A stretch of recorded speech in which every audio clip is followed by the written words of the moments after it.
साथियों नमस्कार। राजनीति विज्ञान में कल प्रस्तावना की शुरुआत हमने की थी।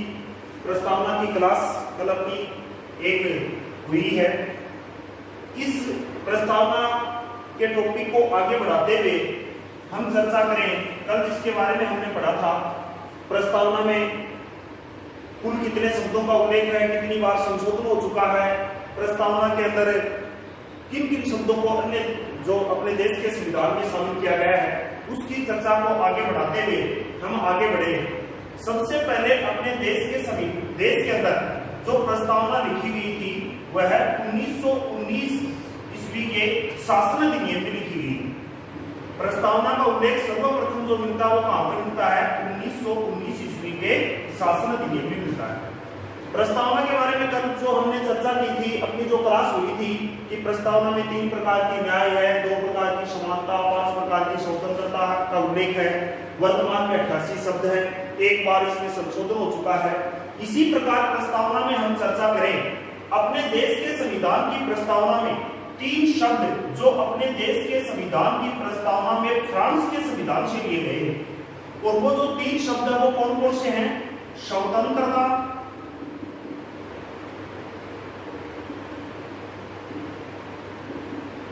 समानता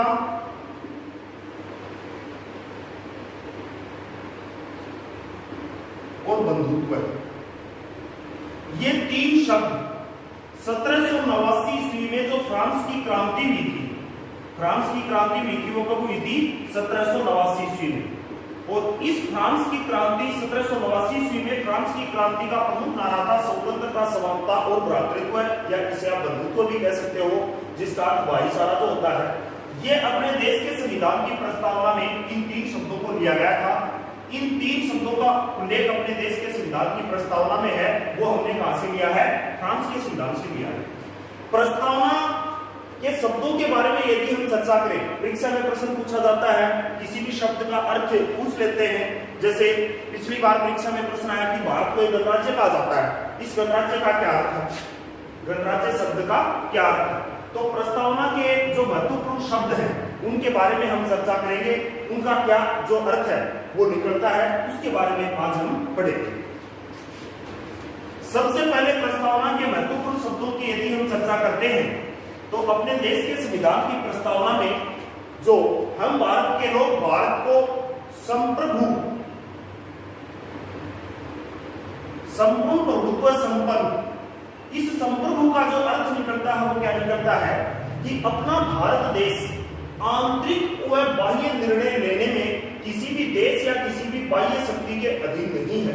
संप्रभु का जो अर्थ है वो क्या निकलता है?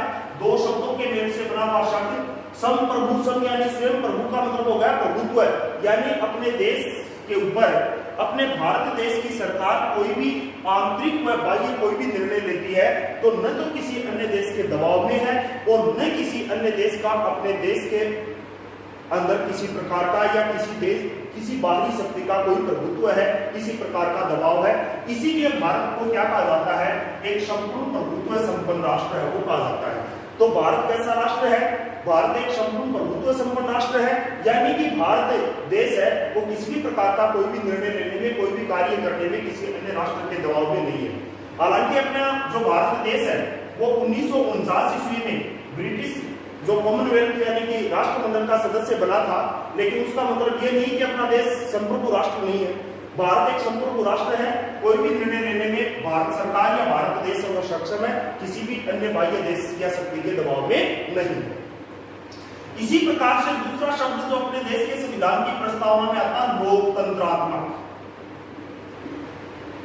लोकतंत्रात्मक, लोक का मतलब तो हो गया जनता से और तंत्र का मतलब हो गया शासन से। अंग्रेजी में इसे तो डेमोक्रेसी कहा जाता है। डेमोक्रेसी का सीधा सा अर्थ होता है वो होता है जनता का शासन। अमेरिका के पूर्व राष्ट्रपति के द्वारा एक परिभाषा भी दी हुई है कि जनता का जनता के लिए और जनता द्वारा चुने हुए जो प्रतिनिधि होते हैं उसे क्या कहा जाता है? लोकतंत्र कहा जाता है। लोकतंत्र 2 प्रकार का होता है। लोकतंत्र कितने प्रकार का होता है? 2 प्रकार का होता है। और ये 2 प्रकार का जो लोकतंत्र होता है वो कौन कौन सा होता है? एक तो होता है अप्रत्यक्ष लोकतंत्र और एक दूसरा जो होता है वो कौन सा होता है भाई? वो होता है प्रत्यक्ष लोकतंत्र।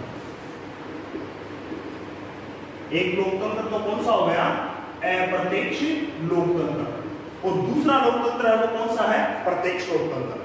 अब यहाँ पर प्रश्न ये खड़ा हो रहा है कि लोग, अपना भारत देश है वो लोकतंत्रात्मक राष्ट्र है, भारत एक लोकतंत्रात्मक देश है, लेकिन अपने देश में लोकतंत्र का रूप कौन सा है, प्रत्यक्ष है या अप्रत्यक्ष है। सबसे पहले तो अपने को प्रत्यक्ष और अप्रत्यक्ष लोकतंत्र का अर्थ जब तक मालूम नहीं होगा तब तक हम ये पहचान नहीं कर पाएंगे कि अपने भारत देश में कैसा लोकतंत्र है।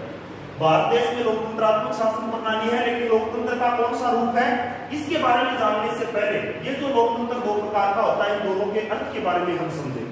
सबसे पहले तो अप्रत्यक्ष लोकतंत्र। अप्रत्यक्ष लोकतंत्र का अर्थ होता है किसी भी देश के अंदर शासन का संचालन, किसी भी देश के अंदर कानूनों का निर्माण जनता के द्वारा चुने हुए प्रतिनिधियों के माध्यम से होता है। उस देश की शासन प्रणाली को अप्रत्यक्ष लोकतंत्र के नाम से जाना जाता है। तो अपने भारत देश के अंदर शासन का संचालन और कानूनों का निर्माण जनता के द्वारा नहीं होता है, बल्कि किसके द्वारा होता है, जनता के चुने हुए प्रतिनिधियों के द्वारा होता है। तो भारत में किस प्रकार का लोकतंत्र है, अप्रत्यक्ष लोकतंत्र है। पता चला लोकतंत्र कितने प्रकार का होता है, दो प्रकार का, अप्रत्यक्ष लोकतंत्र और प्रत्यक्ष लोकतंत्र। अप्रत्यक्ष लोकतंत्र का जो अर्थ है वो क्या है, किसी भी देश में शासन का संचालन या कानूनों का निर्माण जनता के द्वारा चुने गए प्रतिनिधियों के माध्यम से होता है, उस लोकतंत्र को अप्रत्यक्ष लोकतंत्र कहा जाता है। अपने भारत देश में शासन का संचालन और कानूनों का निर्माण किसके द्वारा किया जाता है, जनता के चुने हुए प्रतिनिधियों के द्वारा किया जाता है। इसलिए भारत में जो लोकतंत्र का रूप है वो कैसा है, अप्रत्यक्ष लोकतंत्र है। प्रत्यक्ष लोकतंत्र जहां पर जनता के द्वारा शासन का संचालन किया जाता है, कानून निर्माण में जनता की प्रत्यक्ष रूप से भागीदारी होती है, शासन संचालन में जनता की प्रत्यक्ष रूप से भागीदारी होती है, उसे क्या कहा जाता है, प्रत्यक्ष लोकतंत्र कहा जाता है। फॉर एग्जाम्पल यदि हम चर्चा करें तो इस विश्व के अंदर प्रत्यक्ष लोकतंत्र का जो उदाहरण है वो कौन सा देश आता है भाई, स्विट्जरलैंड। स्विट्जरलैंड जिसे प्रत्यक्ष लोकतंत्र या प्रत्यक्ष प्रजातंत्र का क्या कहा जाता है, घर कहा जाता है। वहां पर कैंटीन के माध्यम से शासन चलाया जाता है। कानून बनाने से पहले जनता की राय ली जाती है, जनता जैसा चाहती है उस प्रकार के कानूनों का निर्माण किया जाता है। चुने हुए प्रतिनिधियों को भी जनता को समय से पूर्व वहां पर हटाने का अधिकार है, जबकि भारत में ऐसा नहीं है। तो लोकतंत्र का सीधा सा मतलब होता है जनता का शासन। लोकतंत्र दो प्रकार का होता है, एक है अप्रत्यक्ष लोकतंत्र, दूसरा कौन सा है, प्रत्यक्ष। भारत में कैसा लोकतंत्र है, अप्रत्यक्ष लोकतंत्र, यानी कि भारत में शासन का संचालन किसके द्वारा किया जाता है, प्रतिनिधियों के द्वारा। इसलिए भारत में इस अप्रत्यक्ष लोकतंत्र को प्रतिनिधि लोकतंत्र के नाम से भी पुकारा जाता है। क्या कहा जाता है इसे, प्रतिनिधि लोकतंत्र के नाम से भी पुकारा जाता है, क्योंकि यहाँ पर शासन का संचालन किसके द्वारा होता है, जनता के चुने हुए प्रतिनिधि के द्वारा होता है। उसके बाद में प्रस्तावना के अंदर और अन्य महत्वपूर्ण शब्दों की यदि हम चर्चा करते हैं तो एक दूसरा और जो प्रमुख शब्द आता है वो कौन सा आता है, गणतंत्र। गणतंत्र या गणराज्य जिसे हम कहते हैं, गणतंत्र। गणतंत्र का भी सीधा सा जो अर्थ होता है वो होता है जनता का शासन। गणराज्य परीक्षा में पूछा प्रश्न है कि भारत को गणराज्य क्यों कहा जाता है। गणतंत्र लोकतांत्रिक राजनीतिक व्यवस्था के अंदर दो प्रकार की शासन व्यवस्था होती है, एक तो होती है राजशाही और एक होती है, वो कैसी होती है, एक होती है लोकतंत्रात्मक। तो राजशाही व्यवस्था में तो क्या होता है कि शासन देश का जो प्रमुख जो होता है, यानी जो राष्ट्राध्यक्ष होता है, वह पीढ़ी दर पीढ़ी वंशानुगत के ऊपर उसका जो पद है वो आधारित होता है, जैसे फॉर एग्जांपल ब्रिटेन में। इसी प्रकार अपने भारत देश के अंदर यदि हम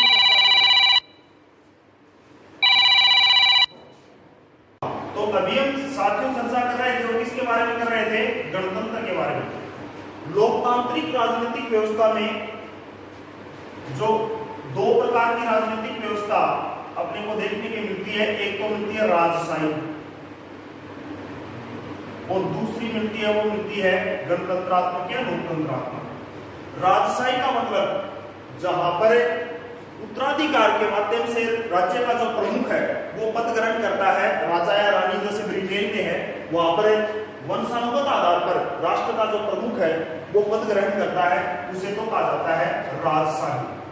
और जिस प्रकार से अपने देश के संविधान की प्रस्तावना में गणराज्य शब्द का उल्लेख है, इस गणराज्य शब्द का जो अर्थ है वो क्या है? लोकतांत्रिक राजनीतिक व्यवस्था में क्या होता है? लोकतांत्रिक राजनीतिक व्यवस्था में राष्ट्र का जो प्रमुख होता है, जो राष्ट्राध्यक्ष होता है, वह प्रत्यक्ष या अप्रत्यक्ष रूप से एक निश्चित कार्यकाल के लिए क्या होता है? निर्वाचित होता है। जैसे संयुक्त राज्य अमेरिका में है, जैसे भारत में है। संयुक्त राज्य अमेरिका है वो भी कैसा राष्ट्र है? गणराज्य है। और भारत है वो भी कैसा राष्ट्र है? गणराज्य है। जबकि ब्रिटेन के अंदर ये कैसी व्यवस्था है? राजशाही व्यवस्था है, क्योंकि ब्रिटेन के अंदर राष्ट्र का प्रमुख जो वहां का राजा जो होता है वह उत्तराधिकार के माध्यम से पद ग्रहण करता है। वंशानुगत आधार पर वहां पर उनको जो गद्दी प्राप्त होती है या जो पद है वो प्राप्त होता है। जबकि अपने भारत देश में और अमेरिका में क्या पार्टी है? यहाँ पर जो कानून है वो क्या है कि राष्ट्र का प्रमुख जो राष्ट्रपति जो होता है, अपने देश का जो राष्ट्राध्यक्ष राष्ट्रपति जो है वह एक निश्चित कार्यकाल के लिए अप्रत्यक्ष रूप से निर्वाचित होता है। और इसीलिए भारत को क्या कहा जाता है? गणराज्य कहा जाता है। यह प्रश्न अभी तक 2 बार परीक्षा के अंदर आ चुका है कि भारत एक गणराज्य है। इसका अर्थ है वो क्या है कि भारत का जो राष्ट्रपति या भारत का राष्ट्राध्यक्ष एक अप्रत्यक्ष रूप से निश्चित कार्यकाल के लिए निर्वाचित होता है। इसीलिए भारत को क्या कहा जाता है?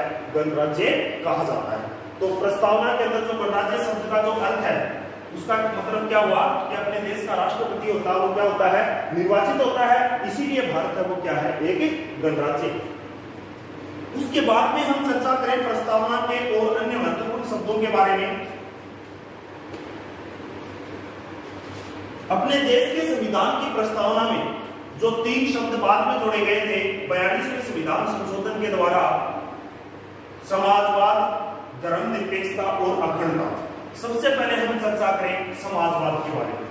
समाजवाद, धर्मनिरपेक्षता और अखंडता, ये 3 शब्द 42वें संविधान संशोधन के द्वारा अपने देश के संविधान में जोड़े गए थे, यानी कि प्रस्तावना में मूल रूप से इनका उल्लेख नहीं था। इस समाजवाद का जो अर्थ होता है वो क्या होता है? उत्पादन व वितरण के साधनों पर किसी व्यक्ति विशेष का अधिकार न होकर के राज्य का स्वामित्व होना ही क्या कहलाता है? समाजवाद कहलाता है। और ये समाजवाद है, ये भी 2 प्रकार का होता है।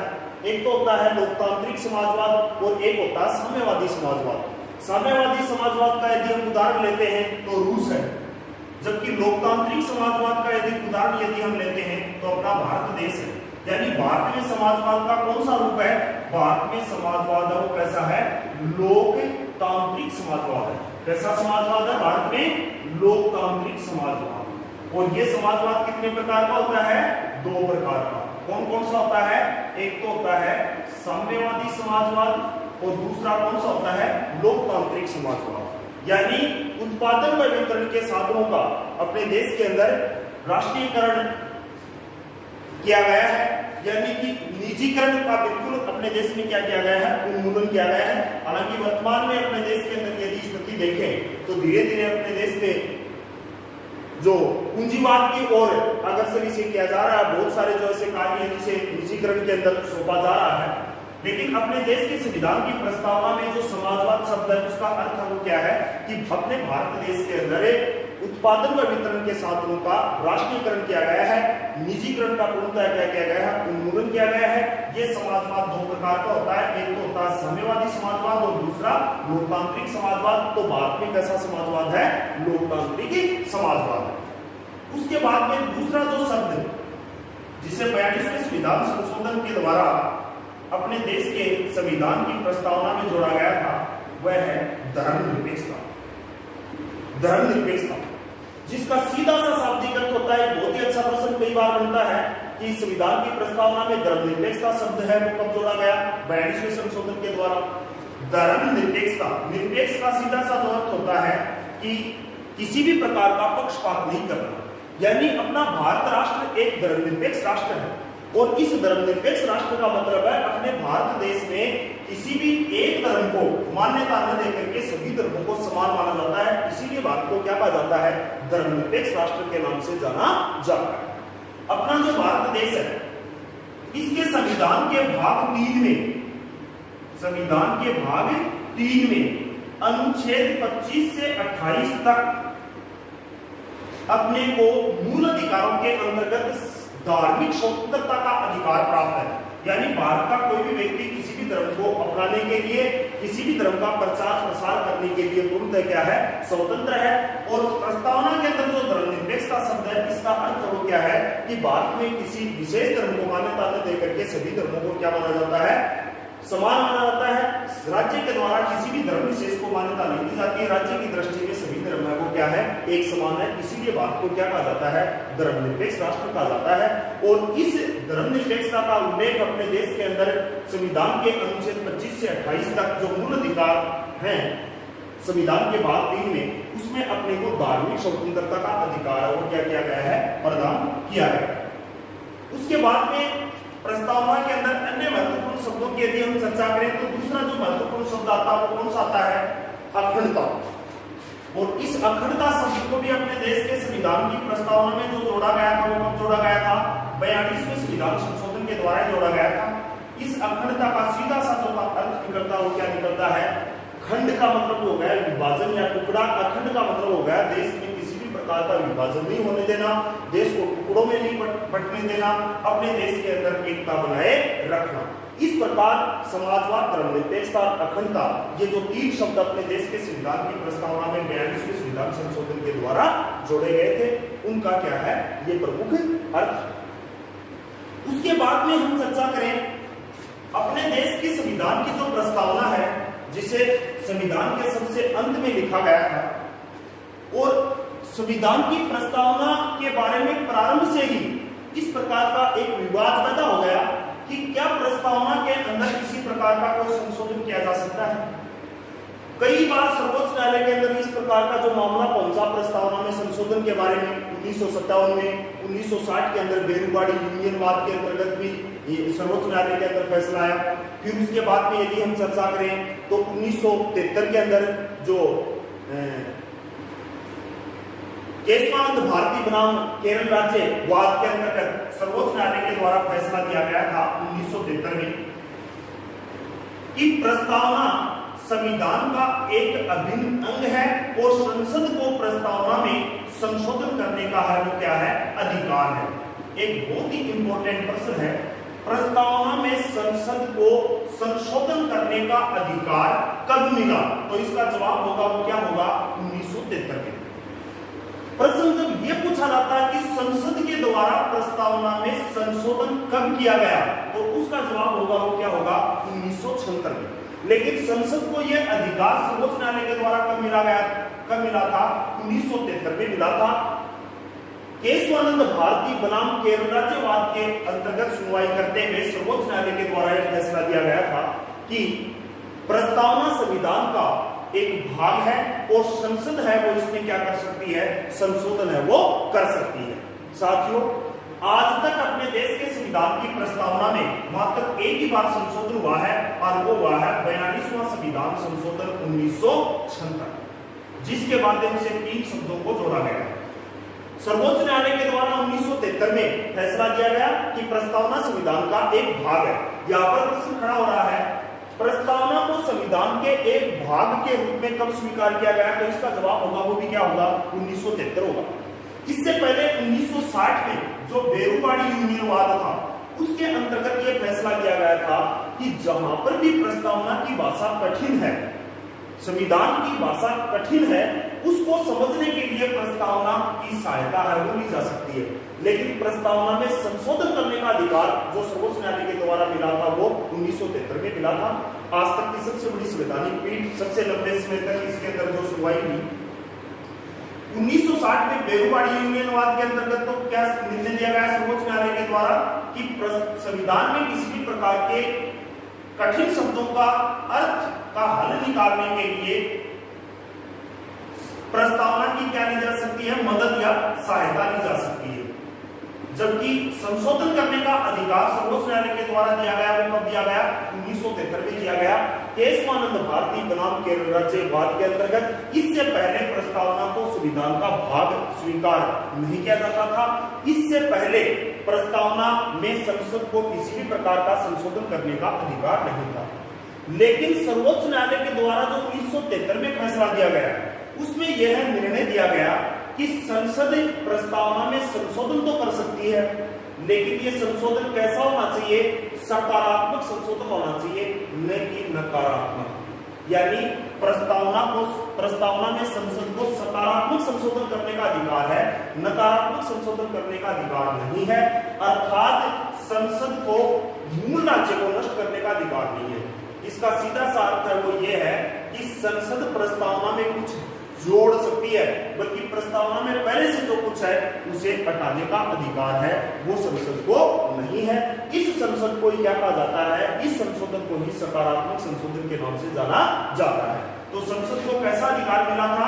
प्रस्तावना में संशोधन करने का, सकारात्मक संशोधन करने का अधिकार मिला था, न कि नकारात्मक। और ये अधिकार सर्वोच्च न्यायालय के द्वारा कब प्रदान किया गया? 1973 में केशवानंद भारती बनाम केरल राज्यवाद के अंतर्गत सर्वोच्च न्यायालय के द्वारा एक फैसला दिया गया था कि प्रस्तावना संविधान का एक भाग है और संसद इसमें संशोधन कर सकती है, लेकिन इसके मूल राज्य को वो नष्ट नहीं कर सकती। प्रस्तावना अपने देश के संविधान की जो प्रस्तावना है वो गैर न्यायिक है, अर्थात ये वादियों के नहीं है। कहने का मतलब प्रस्तावना के लिए हम किसी भी प्रकार से न्यायालय के अंदर याचिका दायर नहीं कर सकते। ये भी बहुत बड़ा इंपॉर्टेंट प्रश्न है। प्रस्तावना के लिए न्यायालय में किसी भी व्यक्ति को कोई भी याचिका दायर करने का अधिकार नहीं है, क्योंकि ये वादियों के नहीं है। प्रस्तावना जो संविधान का सबसे एक पवित्र दस्तावेज जिसे कहा जाता है, प्रस्तावना जिसे संविधान की आत्मा कहा जाता है, प्रस्तावना जो संविधान का जिसे परिचय पत्र कहा जाता है। आज हमने इस प्रस्तावना के बारे में चर्चा की है। ये प्रस्तावना का जो अपना टॉपिक है इसको हमने पढ़ा है। इस प्रस्तावना के टॉपिक में किसी भी बच्चे को किसी प्रकार की कोई समस्या है तो कमेंट के माध्यम से अवगत कराएं और ज्यादा से ज्यादा इसको सब्सक्राइब करें और आगे कंटिन्यू आपकी क्लास को जारी रखते हुए नेक्स्ट जो आपका टॉपिक है वो कंटिन्यू आपको पढ़ाया जाएगा। आपका जो सिलेबस है वो कंप्लीट है, वो करवाया जाएगा। ज्यादा से ज्यादा आप इसको पढ़ो, ज्यादा से ज्यादा इसमें आप जुड़ो, समस्याओं से आप हमें अवगत कराओ। लगातार आपकी क्लास है वो होगी। धन्यवाद।